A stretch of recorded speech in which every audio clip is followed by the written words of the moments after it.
Welcome to Southern Soul Chats, where this season we will be diving into the stories of individuals who have navigated the deeper waters of faith. I'm your host, Dr. Miranda Ferguson, and together we'll explore the journeys of people who've taken that courageous step forward in their faith. Get ready to be inspired as we uncover the incredible stories of unwavering belief and the remarkable impact it's had. If you're excited to join us on this faith-filled exploration, don't forget to hit that subscribe button so you never miss an episode. Let's step forward. Hey guys, we're so glad that you're here with us today for this episode. Today's episode is called Charting a New Course, and we have a very inspiring story to share with you. I am your host, Dr. Ferguson, and today we have a special guest. He's actually a repeat offender. So if you caught our Advent series for the topic of love or the week of love, Brad Kilgore did that with us, and it was beautiful for Christmas Eve, probably my favorite Advent episode. And I don't just say that because you're sitting in front of me. Sure. But today he's back as promised to share his story and how God has worked in his life, and just to share a journey that's really a testament to the transformative power of faith and obedience to God's call. Brad, thank you so much for being a repeat offender. I think you're the very first person to come back and do another episode. Wow. So that's pretty exciting. Okay. So yeah. I'm going to, that's who you are. I'll stand in that. That's great. And I know I joked when you got here. I said, we keep circling around love. It's February, the month of love. Today we're recording. It'll come out later, but it's a holiday, and it just seems like love just surrounds you. I don't know if that's intentional or what, but I embrace it. It comes with being a care pastor, right? That's right. Yeah. So again, thank you guys for coming. We're going to just jump right into it. I think I shared with you at Christmas, but for those people who didn't hear it, I'm going to share it again. I know in my own personal story with starting Stepping Forward Ministries, before it was even a thing, you came back from Germany, and I was trying to walk through what God was doing and changing my life, and it was scary, and I didn't really understand it, but you really just came in and talked me through it and gave me such good insight. And here it is 2 years later.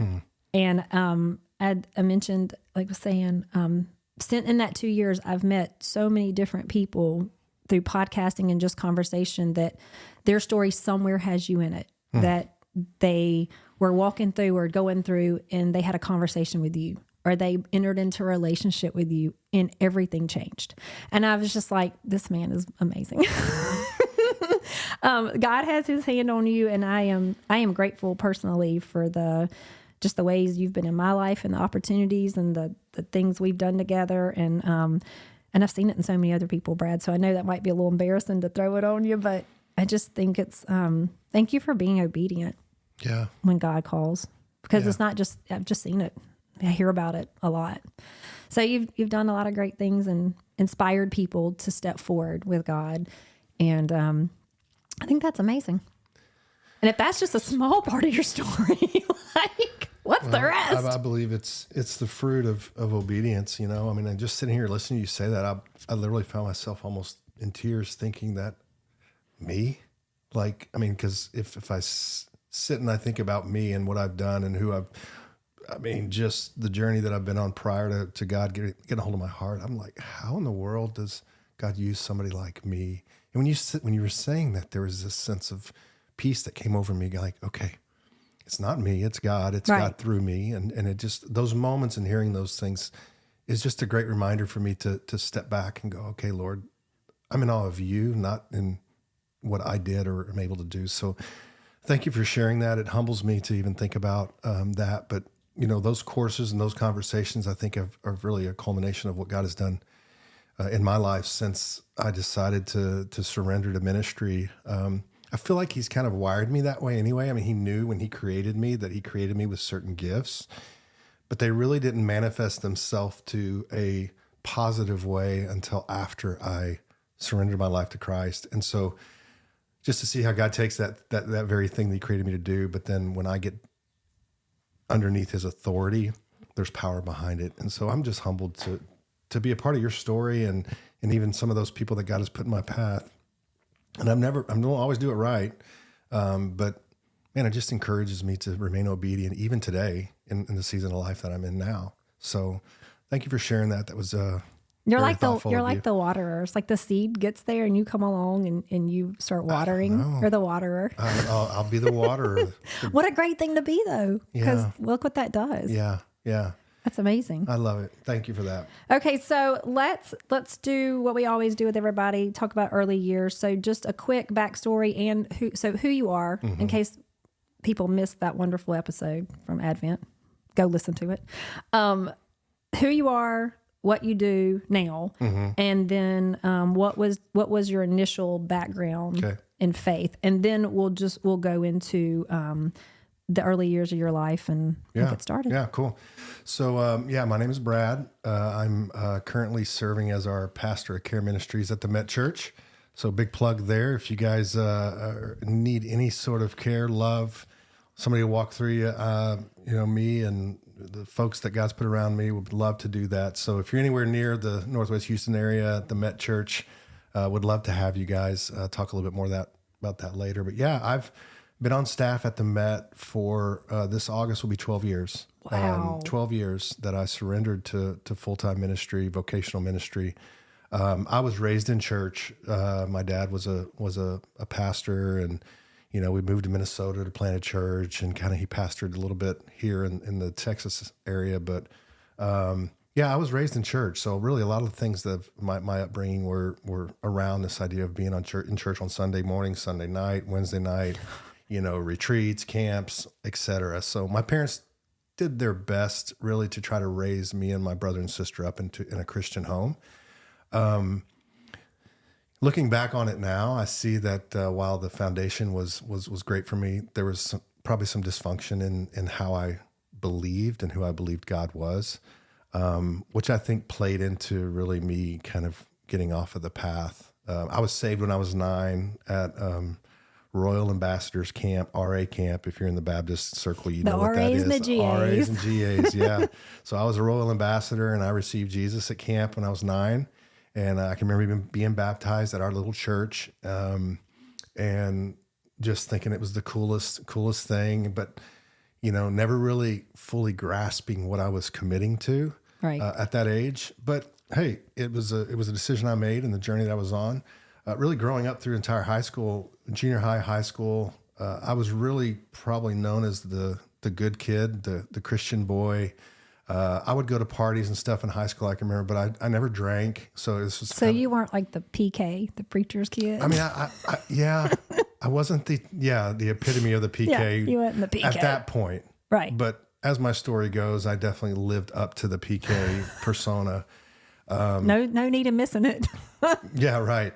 But yeah, so high school, I was just a guy that would go to the parties and be offered something to drink, and I just never had a desire to. And a lot of that was fear-based, honestly. I was afraid to disobey God.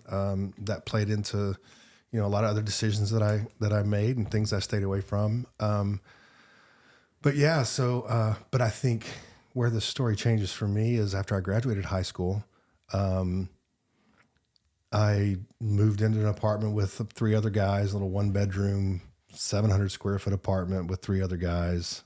And we just started living our life as we thought we should at 18 years old. Because you're an adult. I'm an adult 18. now. I'm going to make decisions. Yeah. And from a spiritual standpoint, I was driven by a lot of this idea that I'm never going to be good enough to please God. I'm going to make mistakes. And again, that kind of tracks back to my upbringing. I just really felt like I had to behave perfectly in order to attain God's love, attain the grace, never understanding any of those things. Like to earn it. Yeah, like exactly. Right. Yeah. So if I didn't, then therefore God was angry. So when he's angry, I'm going to get punished. So it was this cycle of, well, you know what? I'm never going to live up to the point that God wants me to. So let me just set it all aside. Let's just go burn it down. Mistake. Yeah, pretty much. And that just set me on course for just several years of that. And so, yeah, we started partying, and it was just the weekends and weekdays. It permeated into that. And, at the time I thought, yeah, this is a great life. And I remember one day, one of my roommates came home, and he just walked in and said, "Hey man, I'm joining the Navy. You want to go with me? And with no, I wasn't going to college. I just graduated high school. I did really well in high school, but college wasn't a big thing that my parents were like pushing me towards. So he's like, hey, I'm joining the Navy. You want to go? And I'm like, yeah, sure. I mean, literally, it was just this kind of That's how you made a decision to go in the Navy. Crazy? Yeah, I wasn't My gosh. thinking through that. It was just, if you're Sounded like a good idea. Sounded like a great idea. And the recruiters honestly were like, hey, if you can get a buddy to go with you, we'll send you guys to the same place and you guys can do your Navy journey together. Yeah, that'll be beautiful. It'll be great. Yeah. And so he told me that, and I thought that'd be awesome. And then one of our third roommates decided to also go in. So there were three of us. Three amigos going to the Navy. Whatever. I would call it three stooges probably. So we all agreed, let's go. So I can remember going to the recruiting office, going through the whole process, blah, blah, blah. What did your parents say? Gosh, what's sad is I don't remember. I think I told my dad. My mom and dad were divorced. Okay, that's kind of an important part of the story. They divorced when I was 17. I would say I would say that's an important part of the story. Mm-hmm. My dad, as a result, really just kind of drifted away from church himself at that point. So that foundation we were raised with was kind of out the window for our entire family. Yeah. So we were just living. And so I think I may have called my dad and said, hey, I'm going to join the Navy. And he's like, okay, great. And Good luck. Yeah. So we did. And turns out, though, that out of the three of us, the other two guys got shipped up to Great Lakes boot camp. I got sent to Orlando. So right off the bat, this whole promise of us being together got completely separated. So I went down to Orlando, went through boot camp, and kind of was my first step out into my own as an adult. Right. But I feel like the Navy was the best place for me to go, the military structure and things. And it really kind of made me grow up pretty quick. Joined Navy. I got promoted right out of boot camp. They promote two guys just because of my effort. And so they saw something in me. So they, promoted me, and I was doing really well. Ended up getting stationed in Charleston, South Carolina, and lived on a ship, on a destroyer. And that was just my life. Continued to party. At that time in the military, there was really a zero tolerance for drugs. If you get, caught with drugs or fail a urinalysis or whatever, then they had this policy in 94, 95 where like, hey, sorry, no questions asked. If you get popped, you're out. You're done. You're done. Mm-hmm. And so I was in for probably about 9 months in Charleston. And one weekend, a friend of mine had gotten popped for marijuana. But for whatever reason, they weren't discharging him. And so he was getting so frustrated. He finally asked us, he said, will you just take me to Florida? He was going to go AWOL. So, Oof. Yeah. So I had a weekend off. Me and him and another guy who drove us down there. We drove down to Cape Canaveral or Cocoa Beach, Florida. And there was a huge party for this guy coming home. And I guess he had planned it. So we get down there and we start drinking Friday night, party. And it was a huge party on the beach, crazy drugs, alcohol, everything. The whole shebang. So everything was there at your, taking if you desired. So we ended up drinking. Well, the guy that drove down went to go get some more beer. I didn't know it at the time. He never came back. He ended up getting thrown in jail for a DUI that Friday night. And so all day Saturday, I'm scrambling, trying to figure out where he is. Hadn't heard from him. I'm by myself in Cocoa Beach, Florida. I need to be back in Charleston by Monday morning to get to work. And all day Saturday, I didn't know what to do. So I just kept drinking. That was a great... It's the smartest choice, really. I mean, I think so. Yeah. Well, if you can't fix it, drink it away. Whatever. At least you weren't worried about it anymore. Yeah. Well, it didn't go away. It never does. So, it never goes away. So here's the important part of this story. So here I am in the Navy, doing well, 9 months in the Navy, go that weekend. Well, that Saturday night, they were all standing around the beach. We'd been drinking all day, didn't have a good, clear mind. And I remember they were lit up a joint, and they started passing the joint around. And I can still see it today. They passed the joint around, and it got to me. And without even thinking, I grabbed it and took two puffs off of it and passed it around. Well, the guy who got thrown in jail, comes banging on the door Monday morning at like 7 a.m. And we needed to be back on the ship at 7 a.m. And so I'm guessing you're not near the ship. we are in Cocoa Beach, Florida, and the ship is in Charleston, South Carolina. Oh yeah, you're nowhere. Yeah, Nowhere we're near. several hours away. So we hop in his Jeep and we head up there. And the whole time I'm thinking, oh my goodness, You're in big trouble. I'm in trouble. And so, yeah, sure enough, we get there, take a urinalysis. And I knew in my heart, I'm like, okay, this is not going to be good. I'm sorry, this is a long part of the story, but this is a piece that really plays into my view of myself. So ended up having to go to captain's mass. There's a lot of details in this, but at the end of the day, the urinalysis came back positive. So they sent me to captain's mass, which is kind of part of the judicial system there, and stood before this captain of the ship. And I had a pretty good reputation on the boat. My whole chain of command was there with me, and all of them vouched for me and said, Brad's a good kid. He's a good kid. He's a hard worker. He made a mistake. And the captain actually said, you know what? I'm going to write a letter to the Department of the Navy asking that they overlook this. And he did, and they didn't overlook it. So here I am, 19 years old, got discharged from the Navy for drug-related situation, and on a bus trip home back to Fort Worth, Texas. And I can remember having to walk down to the payphone at the time and call my dad and tell him, Dad, I'm coming home. And what happened? Well, I got kicked out of the Navy, and it was one of the most devastating things I had to do. Really just one of the first times in my life where I felt like I completely failed everything. And I thought my life was over. Yeah. I'm done. So yeah, I get back and start waiting tables and find myself back in the same mess. Same cycle. Same cycle. Through all that, I met a girl, and we got married. And at the time, we were both now involved in partying and everything. We ended up having a son in 2001, and we needed to get out of the Dallas-Fort Worth area because of our lifestyle for our son's sake. So we moved to Houston. My dad was living here, so we decided to move to Houston. And little did we know the problems weren't just our friends, it was us. Right. Keep in mind, Christ was nowhere central in any part of my life at this point. Yeah, you're just doing life. Like Brad's way. I guess. Yeah, right. Whatever I thought was right.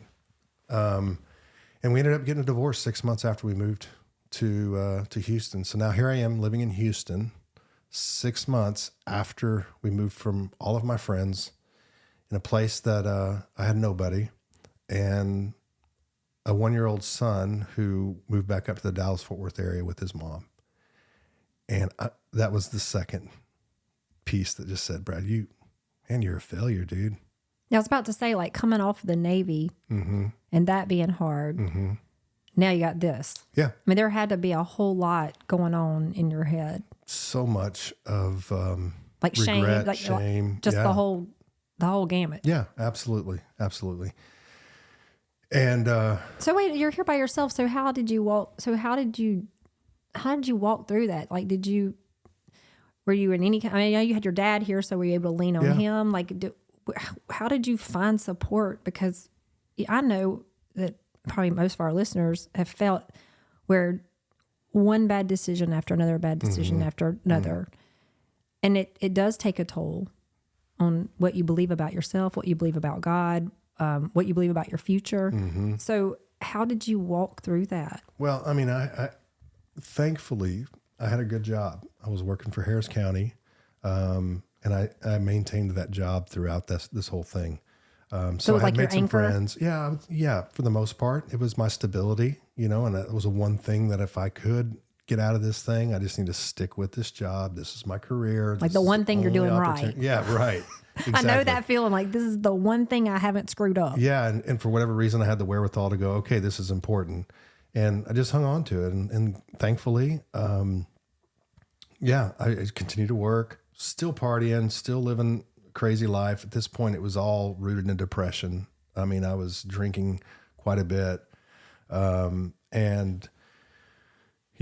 Left with the house, I was every other weekend dad, drive up halfway to Dallas every other weekend to pick up my son, for a couple of years. And then I met Kelly, at a bar.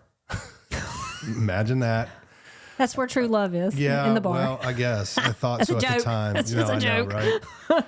But, even as I share this, I having the perspective I have now from a spiritual standpoint, I believe God had given me so many chances and times. And this was one opportunity. Again, I had the job, I met a great girl, and we started a relationship. And we actually got married 364 days after we met. That's pretty special if you know how many days. I do If know. you asked my husband, he'd be like, man, it felt like an eternity. Well, he don't have the days. I'm gonna talk to him you need to talk when we're to done with Jeremy, this. I'm yeah. gonna have a talk with Jeremy. Yeah, I'll talk to him for you. You Okay, do. I think okay. that's a great idea. I love that. But yeah, so we got married, and we she had a very similar faith journey that I did. So both of you were had a foundation. We had a foundation, but you had strayed off. both of us had straight off. You were the one out of the 99. Yes, and And she was the other one. She was the other one. Right. So there was two. Right there, but out of we're not going to count it like that. We're going to say you were one, and she was one. That's right. Yeah. And we met. This is where kind of I see the big shift in my journey. So here I am, 29 years old, married, Got a good job, got a great job. but you still like the party life. We still had one foot in the world, one foot. Right. At this point, we started attending the Met Church. So, and it was like once a month, once every 6 weeks. Were you a sometimes. holiday attender? No, we were a little more than that. But we had started attending. And then through that, just being connected and going to church, God just started really softening my heart to something. And I didn't know what that was. I did know that there was something happening in me that I needed to pay attention to. And if I had another chance to start over, that maybe this was the beginning of that. So, So do you feel like going, even though it was just occasionally, let's just Yeah. say occasional, that the time you was there, the things you heard were going back, touching that part of your Yeah, foundation for sure. that was already there? for sure. Yeah. I didn't realize that at the time. I wasn't making the conscious connections. Yeah, but looking absolutely. back. Looking back, Yeah. no question. And it was really through that, reconnecting to church. Kelly got pregnant. We had a little girl in 2005. Shout out to Maddie. Maddie, yeah. And when Maddie was born, God made it abundantly clear to Kelly and I that we needed to either choose to give her a chance at the life he wanted for her, or we needed to continue what we were doing. And her and I both agreed, okay, it's time we go all in. And I didn't know what all in meant at that time. So we just started attending church regularly. And Miranda, through that active attendance in church, I wasn't seeking anything. God got a hold of my heart, and he began to tell me that I was called to ministry. And now keep in mind, in my mind, I'm going, okay, you got kicked out of the Navy at 19 for smoking pot. Were discharged with a drug-related discharge, could never work for the federal government. Ever. Oh yeah. Not only that, you were married, divorced. You're an every other weekend dad. Yeah. Yeah. And I started to just, And you like to party. and I like to party. Yeah. And Yeah. so It's like, how in the world what would am I going to do God with all that? take me and put me into a role to care for and pastor people? And I lived in that doubt for a very long time. But I'll never forget one sermon. The pastor preached a message on the faith of Abraham. And I don't know if your listeners are familiar with scripture, but real quick, it's the story of Abraham, who was going to be the father of many nations, was called to go make a sacrifice to God. But he didn't have anything to sacrifice. No lamb, no sheep, no nothing. But instead, God told him, take your son up to the sacrifice, tie him up, and he's going to be the sacrifice. And y'all, for this story, understand this is not a small child. No. Like, Yeah. They walk together. Historically, Yeah. if you really dig into the story, they say possibly 10 to 13, Sure. could be 15. So like, this is a boy. This is who can understand, not a kid who just says, I'm walking holding my daddy's hand. No, he actually asked, and he knew the tradition too. He asked Abram, he said, where's our sacrifice? Where is it? Yeah. Yeah. And while he's carrying, while the son is carrying the elements for the sacrifice on this journey. So I want to make sure people who don't have a historical context understand that this is not like you're taking the kid who don't know any better. Like these two knew what was happening. What was about to happen, yeah. Like they knew what God was asking of them. And they still go. They still went. They still go. That's right. And in this story, God provides. And that was the biggest turning point for me, was to seeing that here's a man of faith who took his own son up to sacrifice him, and the moment before plunging the blade into his son's heart, God provided a ram in the thicket. And that ram in the thicket was saved Isaac's life. And for me, that day I left church like going, God's like, you don't trust me. You obviously, do you have faith in me? Do you believe I'm God? Even your little 9-year-old self, remember me? I'm here. Do you trust me? And I had to go, yes, I trust you. And that put me on a journey to start exploring ministry. And with no formal Bible college, I didn't even have undergraduate education at this point. I had been kicked out of the Navy, and that was all I could hang my hat on in terms of my career. But I did have a job with the county that I had maintained for a long time and was doing really well. Yeah, it was providing for your needs. Exactly. I'm sure it paid well. Yeah. You had a steady schedule. Like so I hate to say it this way, but it's comfortable because you can steer it and guide it. Yeah, very comfortable. And control that a little bit. Yeah. In fact, I think it was right around that same time that I felt the call to ministry. I had just gotten a pretty big pay raise. That's just like God. Yeah. To a point where it was significant. And then all this happened. And so one of the first pieces of advice I was given was, hey, are you serving anywhere at the church? And I was like, nope. And they said, well, you need to start serving. So I started serving in the kids ministry. And the very last place that I ever thought I would enjoy serving, I thought, well, my dysfunctional youth years, I can certainly do a better job with the students. Boy, I need to be serving with the students. But God said, no, I want you to serve with the kids.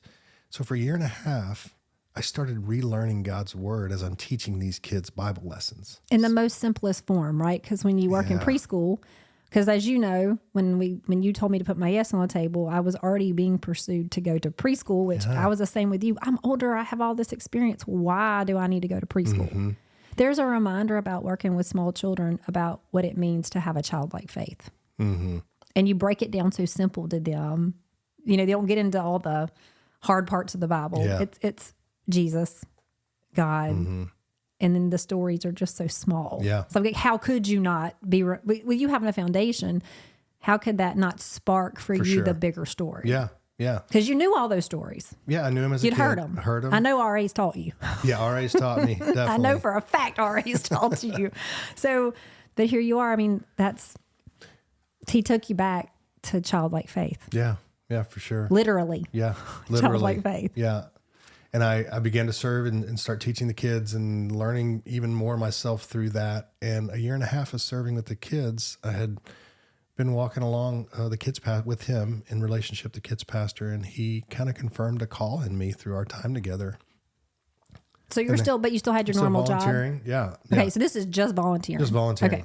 Then after about a year and a half, we had breakfast like we did every Wednesday morning. He said, hey, our associate kids pastor that we have on staff is moving, which leaves an opening. Would you be interested in interviewing for that?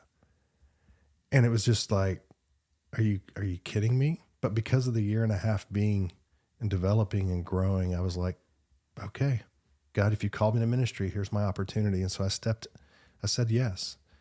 And I ended up interviewing for the job. They hired me with no formal Bible college, nothing. And I ended up enrolling in Bible college the next month.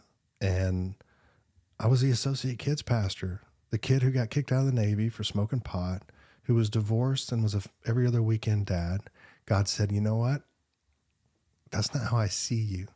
I see you as a child of mine that has been redeemed, that needs to be obedient, and I want you to walk in that. And so there I was on staff at a church. I took about a 40% pay cut. That was my next thing I was going to ask you. Like, I know from personal experience, like, when God tells you it's time to like suit up and go to work with him, but that doesn't mean it's easy. No.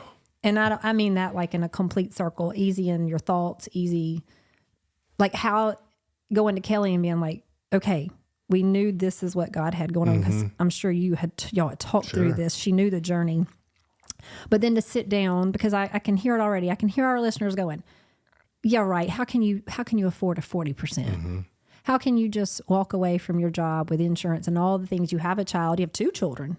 No, it was just one of, you had Miles. my oldest. Yeah, you had, correct. You had, Connor. You had Connor, your oldest, right. And your obligations, all that. Child support, everything was still on the table at that point. You got that. Yep. And you got Maddie. Yep. But now you less 40%. 40%. I mean. Yeah. Oh, it gets crazier than that. Great. Oh. Yeah. I mean, better than that. At that point, my wife was working, right? So she was earning an income. But yeah, we stepped in obedience. We said yes. And it's amazing how God's economy works. It's different than mine. It's funny math. What I quickly realized is we were spending money on things that we did not need to survive.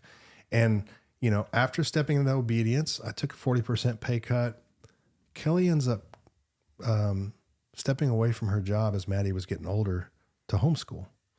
So, and by this point, I hadn't made up that 40%. Right. So we were still making less money, but she ends up quitting her job and homeschooling Maddie through some of this journey. And financially, we were tithing. We had more money in savings, and we were living just fine. And so that was just a big thing for our faith, and really understanding who God is when we surrender to him and seeing how he will make the way. I mean, on paper, it's impossible, but in his economy, it's possible. And I think it's just a testimony to that. And so I was a pastor. I had finished 3 years of Bible college at this point, thriving in my role. And after in 2019, okay, so I started in 2012. In 2019, God puts another stirring on our heart. We had been building relationship with churches in Germany, and we had been over there on a trip. And I remember being out running along the Rhine River one morning, listening to music, and I just heard God impress on my heart, Brad, I need you here, or I want you here. And I'm like, what? Or you're going here. Or, yeah. AKA, pack your bags. Yeah. And it was reminiscent of the same call that God put on me sitting in that pew hearing the story of Abraham, and I couldn't deny it. And I came home from Germany, and I told Kelly, I think God's calling us to Germany. And Kelly must have been in a place with the Lord where it did not frighten her, because her response was the same as it was when I told her I felt like I was called to ministry, and it was okay. And so we began to navigate through that process. And I know I'm jumping way ahead, but in between all this, I want you to understand the growth that God was not just personally putting in us developmentally, but spiritually. Me growing in my faith and my understanding and my appreciation of the very gifts that he was giving me every moment and every day. And he didn't see me, and I wasn't defined by my past at that point. I was defined by who he sees, what he sees in me, and who he's called me to be. And so I just kind of shifted my perspective and began to walk this journey. So the Germany call for us was like, okay, let's do it. And so you fast forward another year and a half, after COVID had hit, which could have been a disruption, get through kind of COVID. And then we ended up raising enough money through partners at our church to help us fund a whole year in Germany. So we packed our family up. We sold our house. We put everything that we could in a 10 by 10 storage facility. And we got on a plane with a carry-on bag, a check bag, 2 kids, COVID masks, and a backpack. Because now Miles is here. We forgot about Miles. We can't forget about Miles. Yeah, in the midst of all this, there's another baby. We had a little redemptive boy in the whole thing. God gave us a son, and Miles was born, so he was 3 at the time. And so we packed up and moved to Germany. And in this time, so we've been now in Houston for 7 years, and actively there at the Met for 6 of those. And so we had met you guys and became friends, and we had kids of like ages. Right. And what stands out about this moment of your story is Kelly and I were really close at this point, and there was so many things about you going to Germany that like it seemed like you weren't going to be able to go because of COVID. Yeah. You're not going to be able to go. Yeah. We can't do this. The house. And then, y'all, this is no joke. It was like, I remember telling Kelly when she first told me you were going to Germany, I was just like, you are a wonderful woman. You're just going to back up and where are you going to live? Well, I don't know, but we're going. Yeah. That's Kelly. I don't know, but we're going. And I was like, this is amazing. Like this, okay, you're doing this. All right. And then you guys had a number and you raised that number, Yes. which was amazing. But there was still several times you were supposed to leave, but you couldn't because they wouldn't let you leave because of COVID and the countries and the different rules and regulations. But there was literally like this moment where I remember telling Kelly, it was like God put his hand down and went swish, and he made a straight line for y'all. Your house sold, your stuff got packed up, and they opened it up. That's right. Literally. I think it was days. It was crazy. Kelly was putting out, y'all pray for us. It looks like we can't go. Y'all pray for us. They're telling us no. Y'all pray for us. We know we're supposed to do it. We don't understand. Our house is selling, our this. And suddenly. That is an and suddenly God moment. I appreciate you saying that because I had forgotten about how critical that was. But you're right. Oh, it was big. Yeah. It was huge. We had an offer on our house. We couldn't close in enough time to leave when we were planning to leave. But then God sent us a cash offer that enabled us to close within 9 days. So we accepted the offer. We closed on the house. We flew out the same day that we closed on our house. Yeah.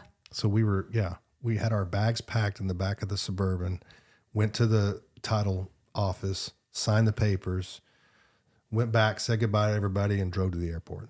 Got on a plane. Same day. Yeah, that's true. I totally forgot about that. Yeah.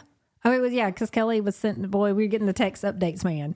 I got the pictures I still think somewhere on my phone is the picture at the airport. She sent it when y'all got there. She's like, okay, we're waiting on the plane. We are actually getting on the plane. Yep. Like, this has happened. We're going. Yep. I'm like, holy moly. Incredible. Yeah. They're going. And we went. And you went. And we spent a year of our life in a foreign country with a 13-year-old daughter and a 3-year-old son. And he was 4. Sorry, he turned 5. Who loved it?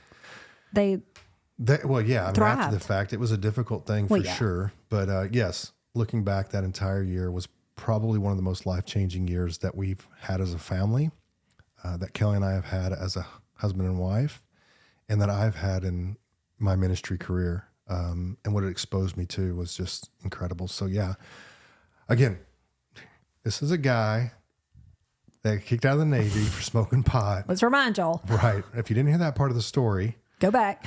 That was divorced, that under the standards of man, I had no business being in ministry, nor did I have any business traveling to a foreign country and helping other churches. But God saw me differently. So y'all want to rewind for a minute because you said something, but I didn't want to stop you because you were on a good roll.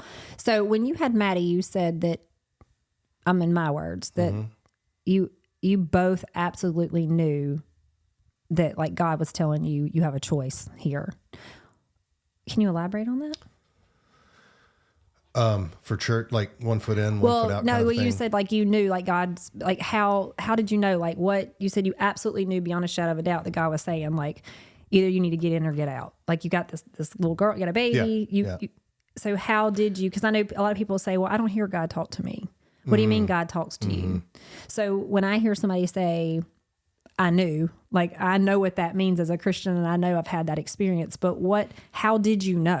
Yeah, I really think that the clarity came from being in a community of believers. I mean, it was not only the sermon that called me to ministry, it was the obedience throughout that year and a half or being around people that spoke truth into me, reading the word, really just starting to dive in. So I think the communication and the clarity was from the Lord going, and then to look at my little daughter and go, okay, I have an opportunity to shift what could be a very destructive path for her, or have an opportunity to go the other way and give her the best opportunity at life as we could. And there was a heaviness on Kelly and I that said, okay, for her sake, for Maddie's sake, not mine, not yours, Kelly, but for Maddie's sake, we got to go all in.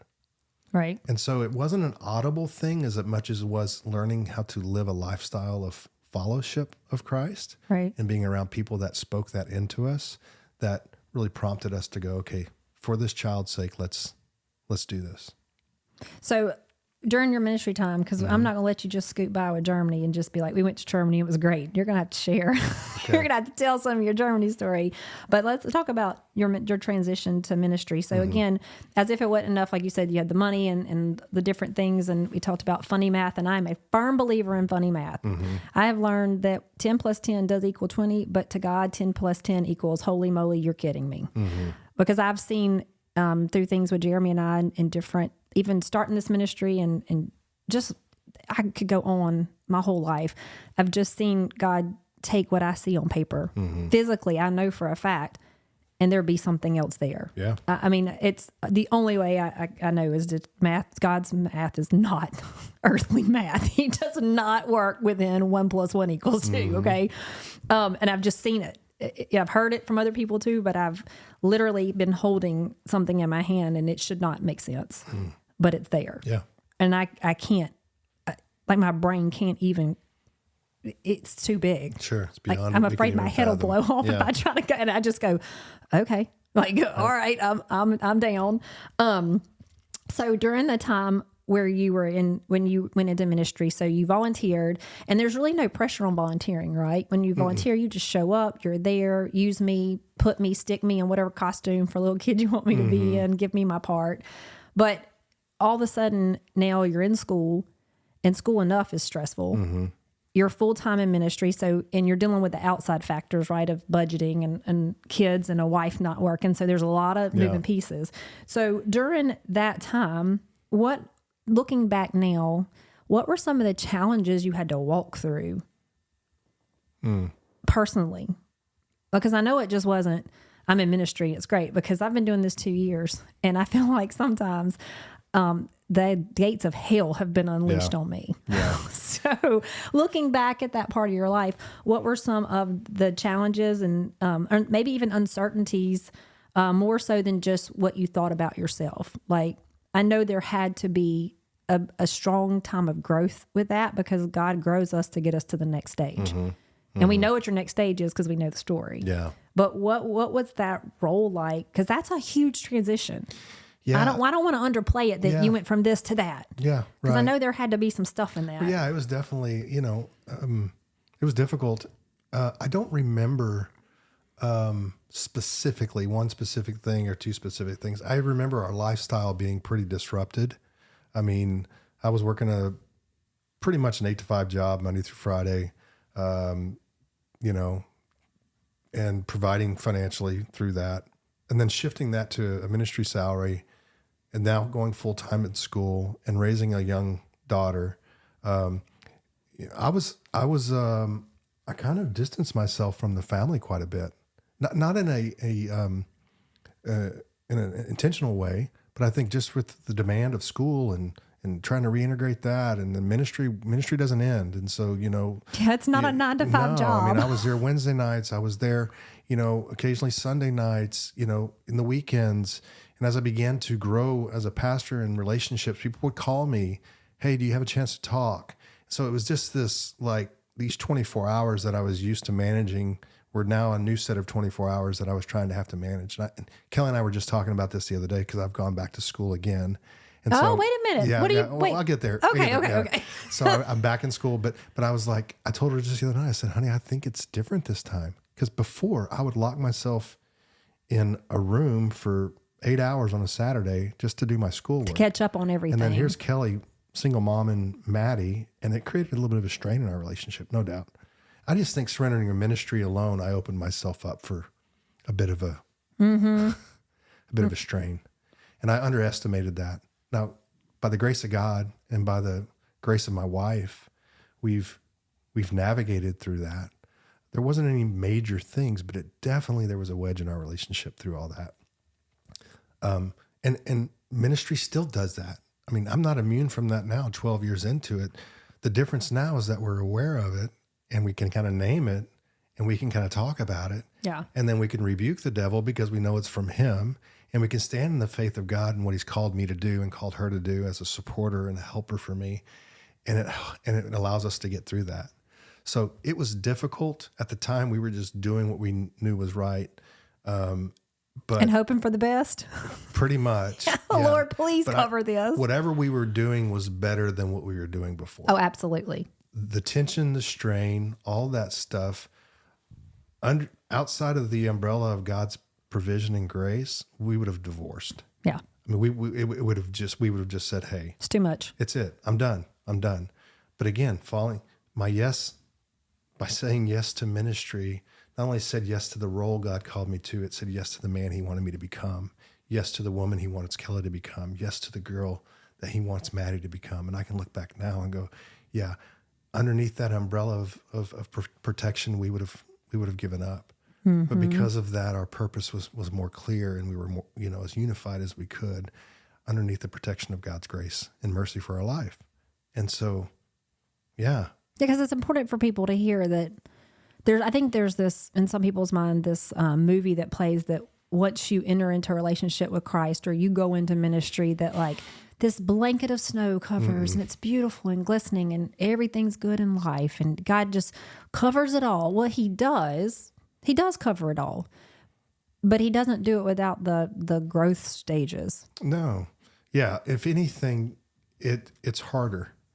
I think. I remember Scott Rogers, I met with him when I was filling this call, and the first thing he told me as a pastor, had been doing this for a while, he said, Brad, if there's anything else you can do in life as a career, do it. That's great advice from Scott Rogers. Oh, yeah. I thought to myself, yeah, thanks, Scott. Really appreciate that. But we laugh about it now. We actually even talk about it now to this day. I look back on it 12 years in, and I'm like, he was absolutely right.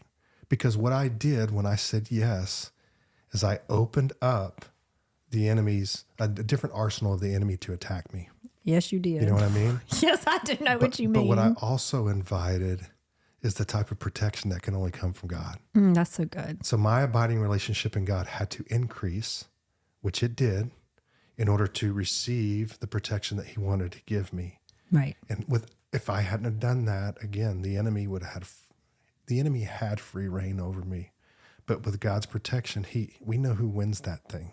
Yeah. And so for me, looking back on it now, and again, I haven't thought about that. So when you ask that question, I'm like, nothing profound. But now as we talk about it, I'm like, yeah, it was a very vulnerable thing I did to say, I'm going to go do ministry, because every aspect of my life now was open to attack. Oh, yeah. And so, and it really shows, and as you're saying that, I'm thinking about how everything you point back, it gives glory to God, right? Yes. So it was hard, it was tough, it wasn't always fun and easy, and we should have just walked away, but because God that's right. filled those spaces, God stretched our heart, God worked on both of us. It just points your whole story back, which I think that's what he ultimately He's the does. hero. Yeah. He's always even funny math. We didn't have the money. Well, it points back to God. He provided. I don't know how. I can't explain it to you. I literally couldn't show you on paper, but I'm telling you, we never missed a bill and we never missed a meal. Now, we might not have lived in the biggest house and the fanciest things, but we had our needs. That's right. Yeah. Provision. We had provision. That's right. And it was daily bread and every day. And I mean, that's huge, because I think people need to understand that, no, it's not glittery and life's not glittery, and walking with Jesus is not always glitterly, but what walking with Jesus does is always points it back to him, because as humans, we're not capable. No, incapable. We're not impossible. We're not capable of doing what he can do. That's right. I just told you I had a meeting this morning where I had a very small expectation of something, and I walked away so overwhelmed by the door that God could potentially open that I couldn't even think straight, because I went, I think I underestimate God so much. I just think he just wants to take care of the little thing I have in front of me. But God, so much more. He wants to take care of that thing so that all the other things that I don't even know about, right? Yeah. And I see that in your story. It's that I feel the same way from my own personal story, is that there was just what I call rubble and destruction, thinking I knew what I was doing, thinking I was living the life that was great and glorious and fun. And then being called into ministry and going, how how do I tell people that stuff about me? Like, what are they going to think? And God had to work on for a while my heart in that. And that was part of the reason when we met that I was just like, when I told you that God had called me ministry, they didn't think I could do it because who am I? Why would God want to use somebody like me? You know, that's just burned down everything she's ever touched. And feeling like the only thing I did right were my kids and my job. Yeah. Like, surely there's somebody better. Yeah.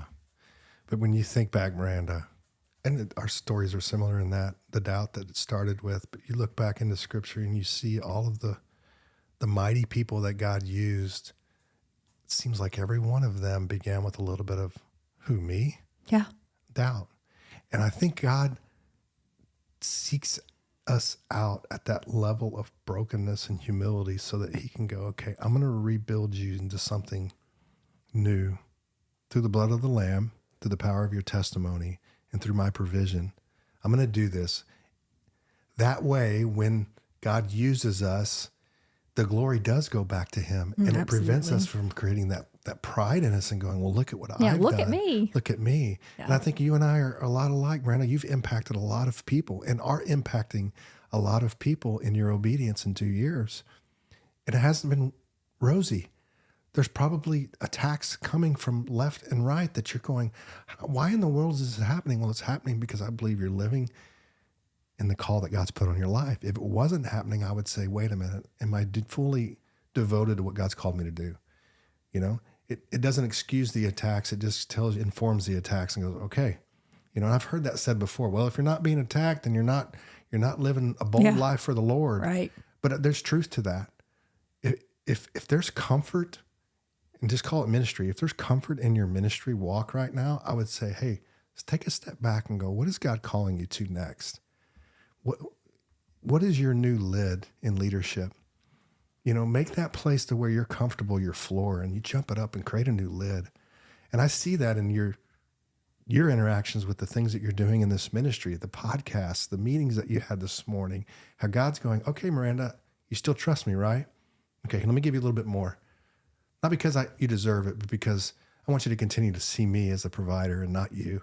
Yeah. And there's perspective in all of those things. So, and his timing is so great because you say that, and we really haven't chatted personally in a minute because we've both been so busy. But it seems like if I'm thinking about over the last 8-9 weeks of my life, it's just been horribly spiritual warfare, like to the point to where it's just almost been like, why am I doing this? Right? Why am I doing this?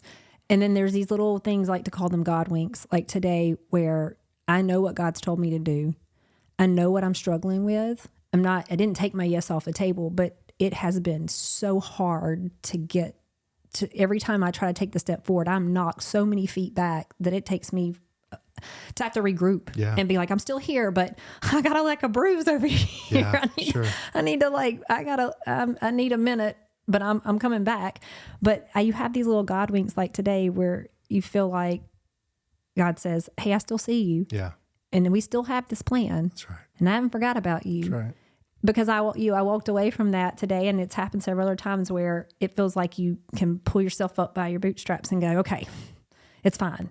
It's going to be fine. Mm-hmm. Just it's never late. So good. Never late. Yeah. Just he's right on time, and he'll let you flounder in it a little bit. Sure. He'll let you, but he says, come on. Mm-hmm. We got to go. Mm-hmm. And I love that. I love that he doesn't forget about us. No. And he's always right there. But am I open? Is my yes still on the table? Yeah. Am I still open to dust off and like try to get those bruises healed? Am I still willing to go forward? Mm-hmm. You know, what's funny about those bruises, I would say scars even. You know, scars are visible. And sometimes having visible scars will help people ask you, hey, what happened? That's so good. And then you go, well, let me tell you. And the glory goes to God. And guess what happens then? Your faith increases. Maybe a little wink in their heart. Maybe their faith grows a little bit. And I think that without scars, it's difficult for us to share our story and how God's worked through us. Yeah, you got to be a little battered and tattered in war. Maybe a lot of battered sometimes. Okay, so yeah, maybe full-blown hot wreck mess. Whatever. Okay, if we're just being honest here. Yeah. So let's talk about Germany, because how I feel like when you left to go to Germany, you weren't in kids ministry then. No. By this point, You'd moved into a different position. yeah, I had started working with our small groups. Yeah. Moved out of kids pretty quickly. I was only in kids ministry, I think, for 8 months. So at this time we were journeying through creating more of a relational discipleship model at our church, and the guys saw something in me and invited me to step into our first small groups pastor role with really no context other than just their encouragement.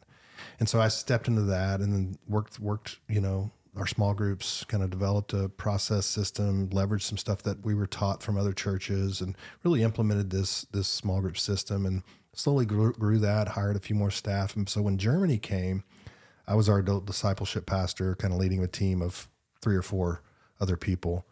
And I had to step away from that, which was pretty terrifying in the sense that, okay, just like my career at the county, 10 years, I was vested there, doing well. I had to step away from that. Now here comes the Germany call, and here's something that I had been a part of helping build, and God using me to build this team. And then I had to step away to go, I'll just respond to this next season of life for me. And that was going to Germany. So when you went to Germany, so as people understand, the church you went to was in partnership with our church. Yeah. So there wasn't like you just picked a random place. Right. There was a partnership that had been formed, and there had been some discipleship models, training. Like we were in relationship with that church. It was a 3-year relationship at that point. So they had people here. We had traveled there. So there wasn't this, I wasn't going into no man's land. Yeah, he didn't just step off the plane and be like, pick a church, any church. Right. No, not at all. That would have been, So what was when that call came and you walked through that season, what did you do at that church? What did you step into there? Yeah. Like, what was your job? Why were you there? So my job was to continue the work that had started in them. This church was really grabbing on to Jesus's method for making disciples. And, the churches over there are culturally different, even from a state perspective are different. So this church was like, hey, we really love the relationship we built with you guys. Would you consider coming over and spending some time with us, living life with us, doing life, modeling, not just training, but just come live here. And so that's what our agenda was, to go there, do a few trainings with some leaders, network with some other churches, just continue this organizational shift of this church. But gosh, even as I say that, God actually accomplished so much more than just that piece of it through relationships that we've built. Just even to this day, as I'm sitting here right now, there's a guy that I met there that was my translator that is spending 3 weeks here with us at the Met, and just how that time there actually has invited somebody else into God's call in his life. I don't know. And he's back here. And he's here right now. He was at my house this last weekend hanging out. Right. And so, just the open doors of how God does that. It is. It's right. So being there in Germany, because like you just said, we talked about this during Advent a little bit, that Advent in the United States isn't. Yeah. To be honest, after I did the Advent podcast, I had several people call me and say, I didn't even know Advent was a thing. And I was like, yeah, neither did I a couple of years ago. Right. And a lot of people said, I really want to look into this more. My curiosity's piqued. But we talked about how different, I don't know if it's appropriate to say religion, or religion is so different in different parts of the country. And I don't think being in the United States, we really realize that. We just think that everything's the way it is and everybody does the same things we do. But you had made mention that there's a lot of things different there, and that you had learned. You went there to teach, but you ended up learning so much, way more. So how did your time in Germany, from the fact that it's very different than here, how did that shape and change ministry for you? For me personally, I think the biggest thing it did for me is it gave me more confidence. And what I mean by that is I was confident in the call that God put on my life to pastor. There's no question about that. But I was kind of living in kind of this insecure space of, how much can I lead? So going over there, working with pastors that are, almost PhD level educated theologians. Right. They're looking at little old Brad who was kicked out of the Navy for smoking dope. In case y'all missed that in case again. you missed it, yeah. To speak into them. And what I realized is I didn't have to teach them anything. I just had to live my life and who God created me to be. And so coming out of that, it created a different level of leadership in me that I never knew existed. And I think that's important because in my journey as a pastor, I needed that. I need that extra push to go, okay, I've called you to something more. And so that was probably the biggest thing for me. I mean, I've even talked to a couple of guys and they're like, dude, you're like a different guy since you've been back. And it was gradual for me. And it happened over time, over that year. And when I came back, I look at things differently. I look at life differently. Life is much bigger than the Met Church. Life is much bigger than the little 5-mile radius that me and my family stay in. And it gave my kids perspective that they would never have. I think all those things combined has elevated me spiritually, has elevated me as a leader, has elevated me as a pastor. So if anything, it was the exposure to what God was calling me to over there that changed. And then recognizing that we are all God's children, whether you're German, Russian German, Ukrainian, we interacted with all kinds of cultures over there. But to be able to see the similarities in that we are all God's creation, and that's why Jesus' mission and his method works 5,000 miles away. And it's living life, and it's being in relationship, and it's carrying one another's burdens, and it's loving one another. It's all of those things. And it just picked our family up and moved us from this very comfortable place in Northwest Houston to a small town in Germany, and then picked us right back up and brought us back here. And it broadened our whole perspective. Yeah, it changed everything. I know. I remember one of the times. So I'd made a commitment to Kelly before you left because I felt like God was just really putting on my heart to stay in contact with her, just to every once in a while. Hey, I'm thinking about you. What can I pray for you? Send me pictures. What are you doing? And so she charted y'all's whole year trip to me through WhatsApp app. Yeah. Or whatever it is, that app. And she would send me pictures of you guys being on a train and somewhere snowy. And then she'd be like, there's the food here so different. We're having a hard time with Miles. And there's like ketchup and McDonald's and they put weird things on their food. Yeah. I felt like that whole year, I wasn't there with you, but I got to see the journey. It's amazing. And we met new friends. We went on a hike. Yeah. And it went from, we're nervous about being here. What are our kids going to do? To Maddie being on a train by herself and going to school where she doesn't even speak German. Right. But she's there and it's working. Yeah. And then to you guys, when it came time to come home, she's like, I'm not really sure I want to leave.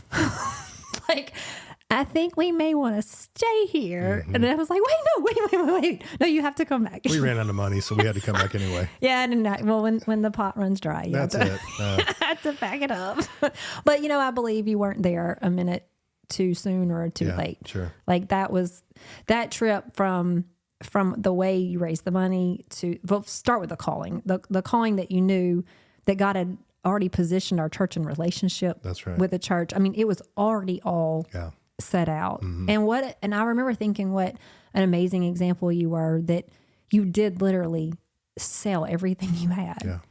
Yeah. Gave half your stuff away, put a few things in storage. When y'all came back, you had nothing. No. You literally rolled up to nothing.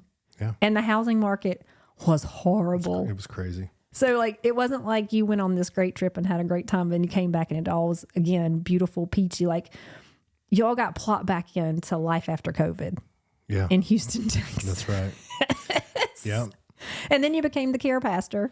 Yeah. You didn't even go back to small group pastor. No. I'd stepped away from that role, and one of the guys that I'd hired on the team was now leading that team, is doing a great job. And so even my obedience to leave, really gave an opportunity for him to step into what God's called him to do. Yeah. So that's the whole thing about calling that I think we overlook sometimes. It's like, okay, God's calling me to something, so therefore this has to be about me. Right. It's all about me. That's true. And I'm sure you can agree with this. While that's true, the greater impact may be on those that are behind you, or somebody that God's calling up into something else. So our yes can actually create another yes for somebody else. you know, and I think for me, stepping away, invited God to elevate somebody up that he needed in that role. Yeah. And so, To fill that space. Yeah. So I came back, right before I left, though. I'd kind of started working with some of our care ministry specific things. We were trying some new ministry initiatives with regard to recovery, and specifically recovery, called Regeneration, which is from Watermark Church up in Dallas. Just a beautiful, beautiful ministry about just getting through hurdles, hang-ups, things that prevent us from growing to full spiritual maturity. Mm-hmm. And so I'd started a pilot group right before I went to Germany and kind of started that, and then we left. Well, God had continued to work in those leaders, and Mike Turk, one of our pastors there, also kind of helped kind of shepherd that through, and it continued to move on. They launched it formally in the church. And then when I came back, because it was thriving, they said, okay, we want you to step in this role as pastor of care ministries. And so I did, and was able to really see the fruit of what God had done through Regeneration. But then over the period, we started seeing new and new ministries that we could offer as part of our care ministries. And so we've got 6-7 different care ministry offerings that we have at our church now. And I've been able to be a part of kind of helping build that over the last almost 2 years now. Yeah. Since I've been back. Yeah. That's been pretty amazing. Pretty incredible. Yeah. And that it's amazing because I was thinking about a thought haven't had this thought in a while. I hadn't remembered it until you started talking, but I had this moment after I met with you 2 years ago where you said, put your yes on the table. And I started looking back on all the negative things in my life that I had done. Mm-hmm. Well, let's just say I'd put my yes on that table over mm-hmm. there. And I started realizing that if I hadn't have made some of those choices selfishly, that I wouldn't have learned some of the valuable lessons that came with it, which honestly strengthened me and grew me in what I had to endure, which is really important when you're in ministry because there's a lot of enduring that happens that people forget to mention to you. But I started looking at the point where I can honestly see where before entering into this call that God was really, what you said that moment, you and Kelly, where you just knew. Jeremy and I had that moment, which we talk about in season 1, the first 3 episodes, where we moved to Texas. Like that was our moment. God was doing some really tough things and hard things and amazing things all wrapped into a big ball. And I had some time after I talked to you that I started looking back and going, what if I had not said yes? Mm-hmm. Like, what if you had not gone to Germany? Yeah.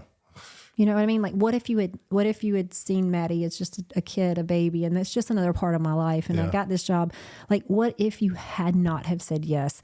And then I took a moment, and again, what you said, it's not about me, so take that off the table. Let's put this back on God.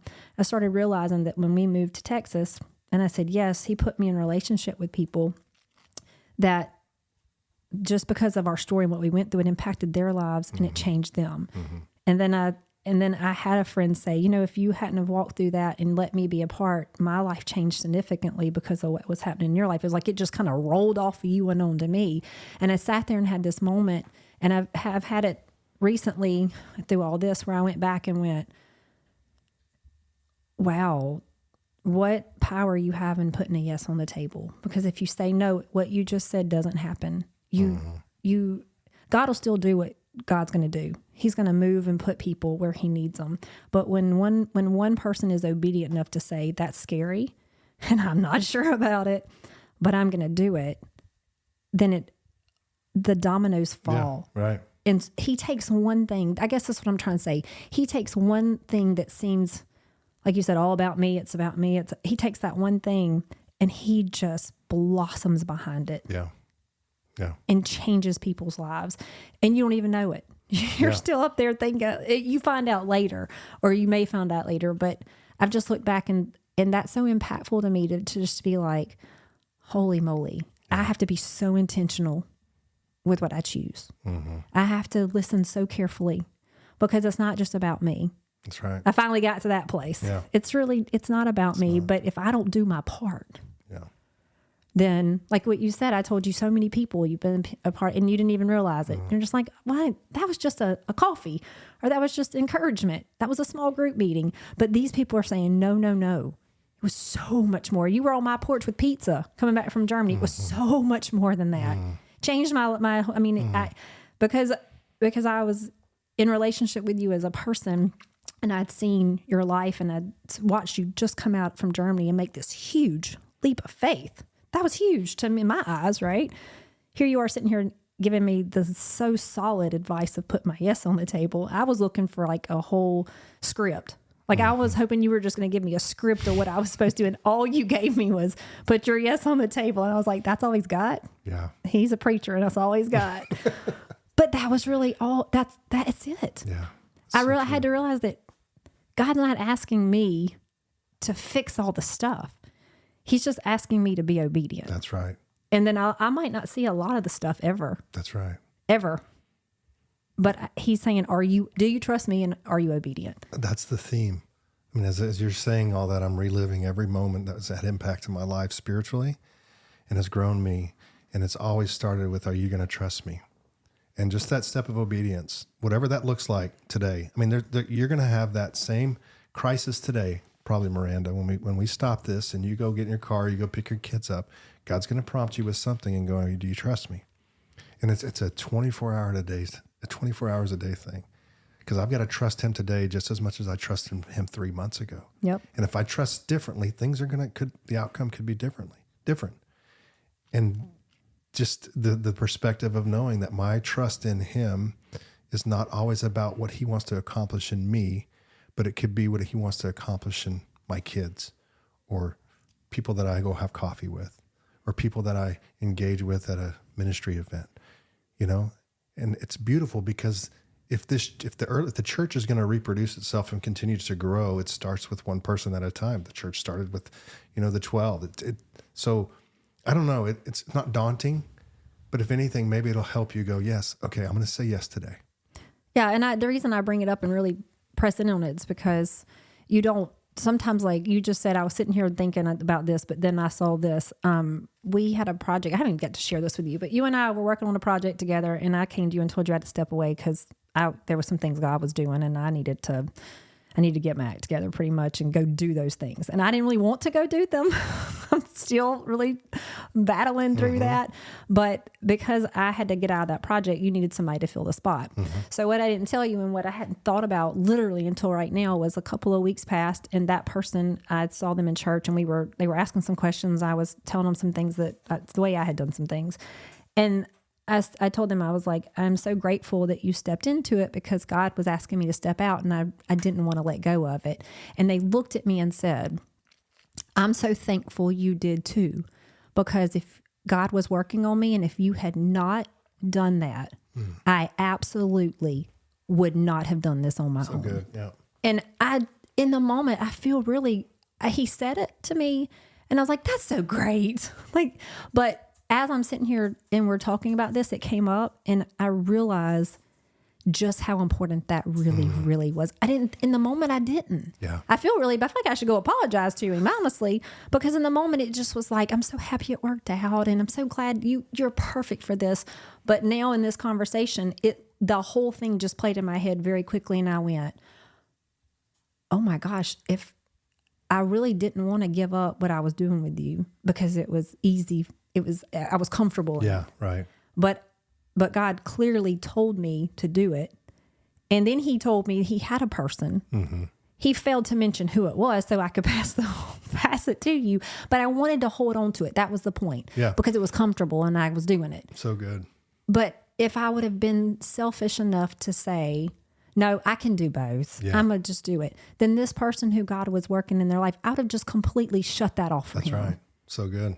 And after, I knew after that, and even so more in this moment right now, in that particular situation, I know that God had him for that season.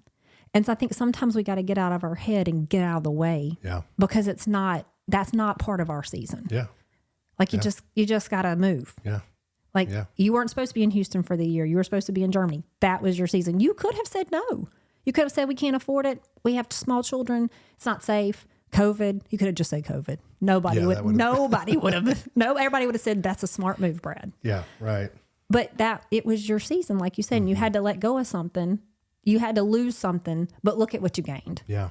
And look how God backfilled it with the people that he needed to for this season.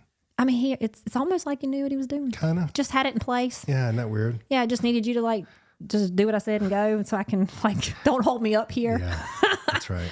Okay, so as we end here, your story is so inspiring, and I think it's. I don't mean this funny, it's not, because it's you got in trouble in the Navy, and your story is just real. This is what people have a lot of these things in their lives. Yeah. I might not have exactly what you have, but I have the similar things that fill me with past regret, shame. And let me tell you, the devil likes to remind me of them. Yeah. Often, often. But what your story really reminds us is the beauty that unfolds when we answer God's calling, when we are obedient, when we just put a simple yes on the table. He didn't ask you to have the answers. He didn't ask you to have a budget. Yeah. He didn't ask you to have a plan. He just said, will you trust me? Will you take my hand and know that it might not be easy? It might not always be pretty, but I'm going to take you because I'm calling you. Yeah. And I think that's huge, because I believe there's a lot of people out there that God is working and diligently chasing, and they want to do it, but the enemy is so good at saying, but this, but you can't afford it. How would you ever do that? God didn't make you like that. You know, you know all the stuff. Sure. It could be a mile long. So sitting in this today, what advice do you give our listeners who might be grappling with their own calls to deeper waters, whatever that looks like? It doesn't have to be going to Germany. It doesn't have to be walking into your boss tomorrow and quitting your job and starting a podcast. Yeah. It could be as simple as loving their neighbor better. Yeah. You're the care pastor. You know all those things. You tell them, Brad. No. Yeah. What advice? What do you say to people who right now are going, I feel like God's calling me, or I want to press in to see what God's asking me to do in my life, but I just don't know how. Yeah. So what would you tell them? I would say, if there's a prompting in you, if even as you're listening to these words right now, you're naming something that God is calling you to, and you can truly say it's of the Lord and not of you. You've done the discernment. You've done it. My recommendation is to be obedient. Okay. That's not a churchy word. Do what's right. Do what's right in God's eyes, because your obedience, we've talked about this a moment ago, may not be about the very thing that you think you're being obedient to.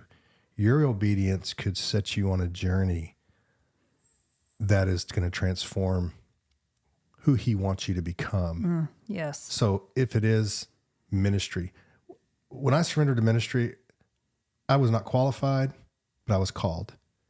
And as I grew, I even have a plaque that I had in my office that says, God does not call the qualified, he qualifies the called. Yep. And I've really camped out on that in all of my journey. So I would say, don't look at the result and think whether or not can you get there, because you can't on your own. Just look at the call and be obedient to it. Just step into it.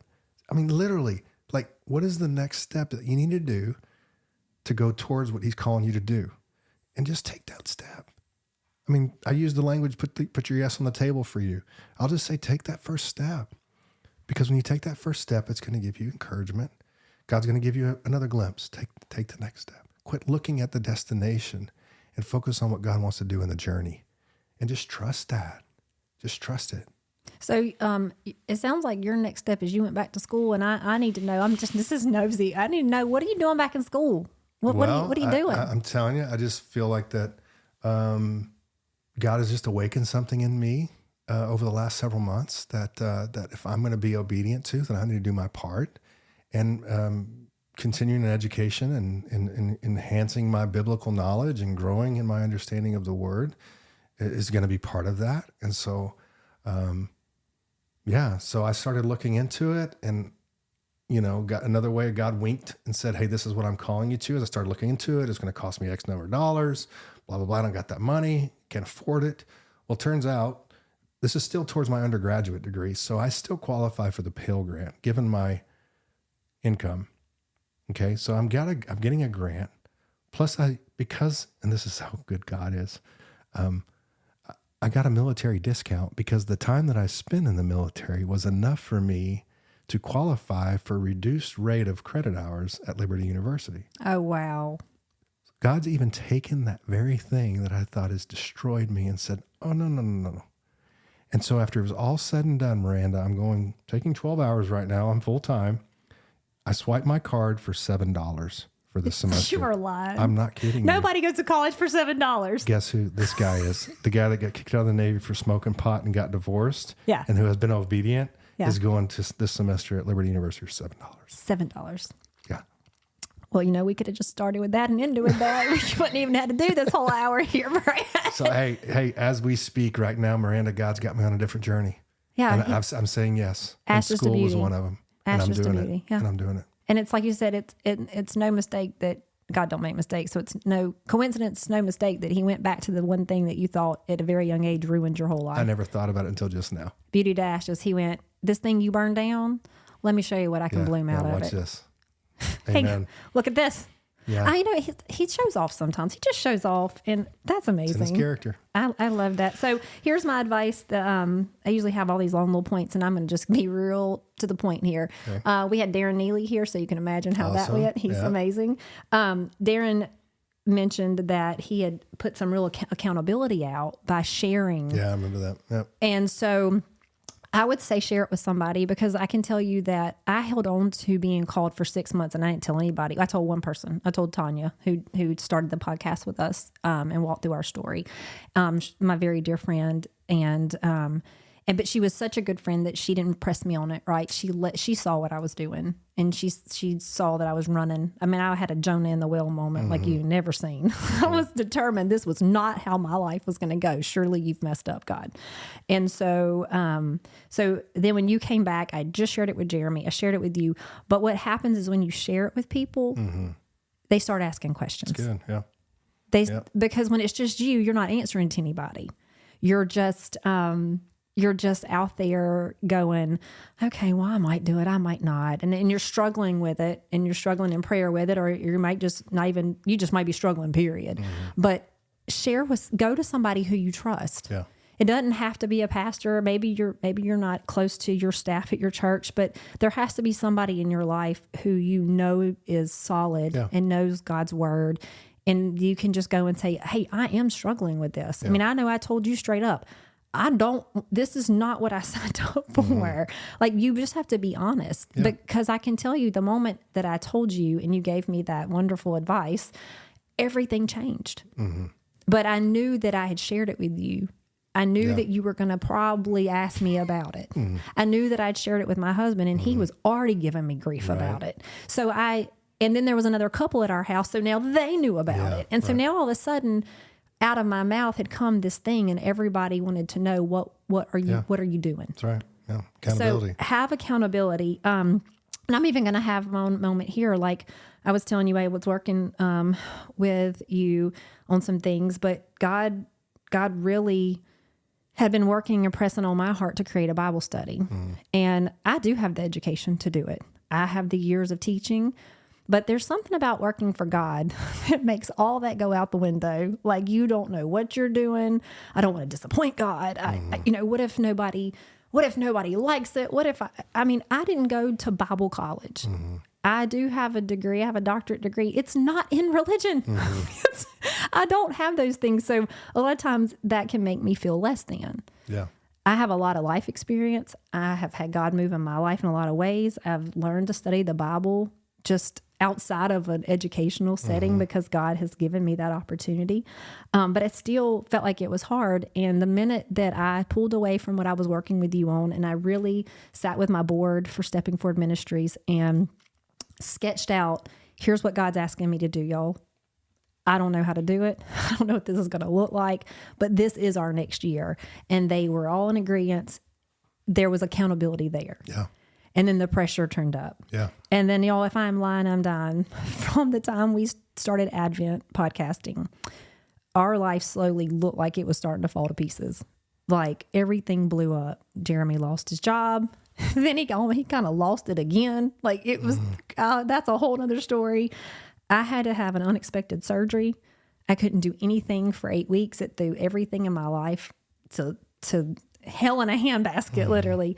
Came off of that, and then got the flu. And in the midst of all that, because of my husband's job situation, and you guys know when you lose a job, it's tough.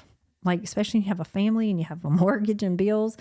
Our marriage, like, it just honed in. It was like if I was really steady, if I'm just being honest, I was really steady through the job loss part. I knew God had already provided. There was some provision that had happened months back, and I didn't understand it. But in that moment, God revealed, like, I've got this. And so for the first time, and I'm just being honest, y'all, for the first time, I didn't struggle with financial issues in my head. And that's been a struggle for me for a long time. Do we have enough? Can we pay the bills? Oh my gosh, save every dime we have. I mean, we tithe, but Lord, nothing else is going nowhere, you know?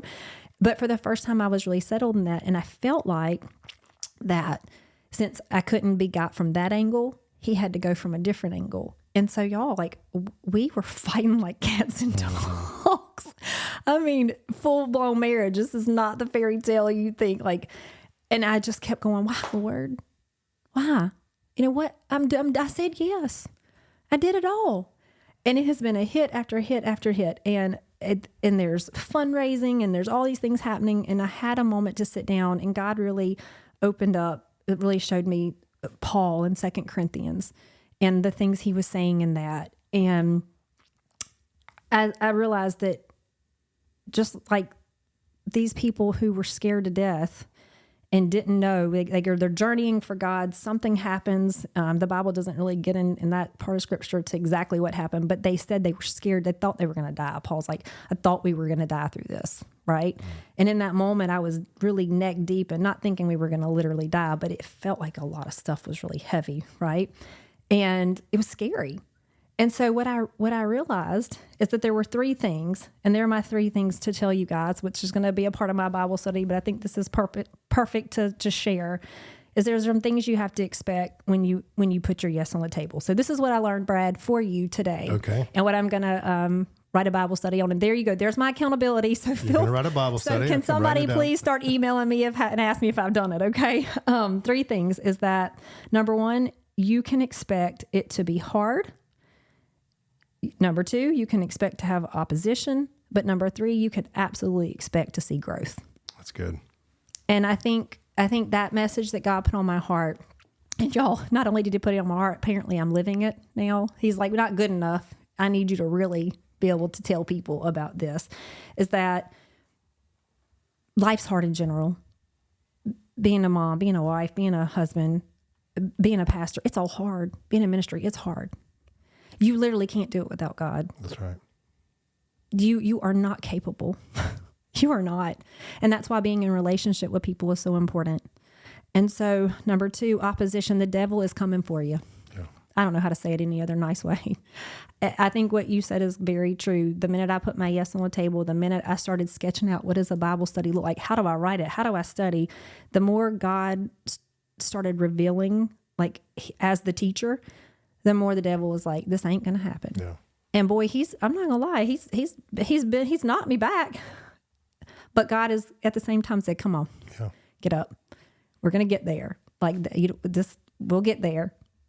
But I'm realizing part 3 growth is that through the last few months of our life, regardless if a Bible study comes out this year, regardless of how we're going to pay for it, right? That I've seen so much of God's character.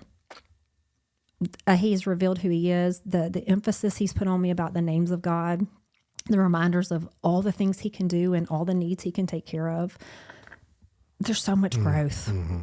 It's so much growth. Yeah. And I look back over the last, I don't really feel like I've really started 2024. I feel like it's been a fog. It's mid-February. It started. I do. I understand. But I'm really just starting January, I got you. This week. Yeah. I look back and what I see is failure over weeks of not being able to accomplish things. The grappling with marital stuff because of, scary situations, or the loss of a job, being sick, surgery. I mean, let's just name the list. Mm-hmm. But I see where God has shown up and he's changing my heart. Yeah. Because there was a lot of opportunity for my old self to show up and go, I'm out. Yeah. When you talk about flight or fight, mm-hmm. I'm a flight. I am a flight risk. Mm-hmm. I have been my whole life. And I sat in a little small place and space because my house was really loud and I had a little quiet moment and I thought, Lord, it would be so much easier to flight. I don't want to, but I just think about it. And it was like in that moment, God's like, you don't have to flight because I got you. Yeah. I'm changing your heart. So you're not that person. Because I thought, what if I do? What if I pick flight? Yeah. And he said, you're not that person. And like what you said, you look back and see it and go, ugh, look at all this stuff. But God says, that's not who you are in my eyes. Like God has redeemed me. Yeah. He has changed my heart. I'm not perfect, clearly. I'm not perfect. I still have anxiety and worries and concerns and all the crap that I've always had. But he's changed my heart. And by changing my heart, he's made my heart more of what he wants. So when I think about making those wrong choices, I think about the heart of God and how it affects God's heart. Yeah. And that I want my heart to be so aligned with his heart, and to damage my heart damages his heart. Mm-hmm. I've never thought about that a day in my life. So like that's what God does in growth. You're being changed. Yeah. He changes your heart. So it's not about the old person you were and how you picked it and once a this, always a this. It's new creation, new growth, a new heart. Yeah. So good. And when you take all that and put it together, apparently it makes a really good Bible study. That'll preach. And what I found out is, honestly, y'all, the risk is worth the reward. Yeah, for sure. It doesn't have to be, I'm a control freak. I just am. Everything in my life has a day. I have a day for gas, a day for groceries, a day for laundry. But what I've learned is that with God, your day just has to be him. Yeah. And he orchestrates it. And so the risk is worth the award. So still in your stuff, put your yes on the table. That's good. Know there's going to be hard times, opposition, but know at the end of all that, there's going to be a growth that changes you. It's not your responsibility to change everybody. It's God's responsibility to change you. And then it's your job to take that and pour into other people. Yep. And it's just that simple. It's not easy. Not easy. It's not easy, but it is that simple. We have to quit trying to do God's job. Yeah. So there you go. There's my accountability. There's my. So good. All right. I'm putting it out there so that way. There you go. So go find y'all some accountability partners and put it out there. Yeah. All right. So thank you again for coming. I love your story. I think our listeners are going to just take away so much from this. Guys, always we want you to subscribe and share. We'd love to have your feedback. Why don't you share really quick about what the Care Ministries is offering for the people in our Houston area? Yeah. So every Thursday night, 6:30 p.m., we open the doors for Thursday nights at the Hub. The Hub is located right across the street from the Met Church, 13,000 Jones Road, Houston, Texas. And we offer everything from marriage enrichment to any hurt, hang up, any habits that we deal with, trying to walk through discipleship journey through you there, cancer care ministry if you're dealing with cancer or know somebody or caregiver for someone who has a serious illness. We've got a team of people there for that. Grief share if you've lost a loved one and need to walk through that. So those are the four main ministries we have. We offer those every Thursday night. 6:30 p.m. at the Hub. Come see me. I'm always there every week unless I'm not. And come look for me. Ask for Brad. I'll be there. Be the one with the care pastor badge on. And he'll have his jeans rolled up. And I'll have my European outfit on. Because he did not leave that in Germany. All right. Miranda, thanks for having me. I really enjoyed this. God bless you and your yes on the table. And I love seeing him continue to work even in the midst of this conversation. I'm thankful that he put us in a relationship together and that I get to do life with you guys and in the church and all the things he's doing. Okay. And you know what? Thank you to the listeners for joining us today on Southern Soul Chats. Remember, no matter where you are on your journey, there's beauty in answering the call to deeper water. So until next time, stay inspired and keep stepping forward. Bye, y'all.